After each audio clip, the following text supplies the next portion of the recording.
This whole Angel Reese and Caitlin Clark situation just tells me one thing.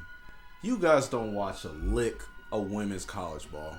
It is so obvious. And no, I'm not going to use the argument of prejudice because that's the most obvious thing. The media tends to police black women athletes' feelings more than their counterparts.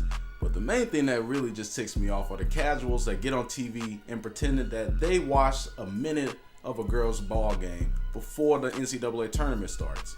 I realized that was the most viewed championship game of all time, even tying the 2021 NBA Finals. And the number one thing that's annoying are the narratives people are creating from this whole situation. And what people don't realize is, women's basketball is extremely intense. Just a few months ago, a TCU player literally tried to solo the whole entire George Washington squad after getting her hair pulled and caused a huge brawl. In the Sweet 16 of the women's NIT, a Memphis player literally slugged a Bowling Green player to the ground during post-game handshakes. There was also a game between Gardner Webb and High Point where a High Point player literally stepped on a girl's hair from Gardner Webb.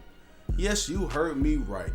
A High Point player literally stepped on a girl's head and walked over. In the first round of the SEC tournament between Florida and Kentucky, Florida player Tatiana Weiss got the ball grazed across her face, then she chunked it at the Kentucky player, chased her down, and tried to square up with her in front of the opposing team's bench. Breamber Scott from Texas Tech, upon getting ejected, she literally flicked off the crowd before she walked off the court. Why am I explaining all this? Just to give you a viewpoint of how intense women's basketball is. But we love this. Why do we have to police women's feelings as to what's classy and what's not?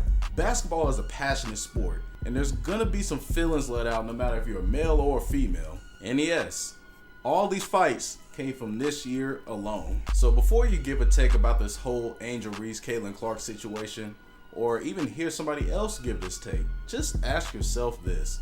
Did I watch a minute of women's college ball before the Final Four or the NCAA tournament? Was I even invested in the conference tournaments? If the answer is no, then just shut the hell up.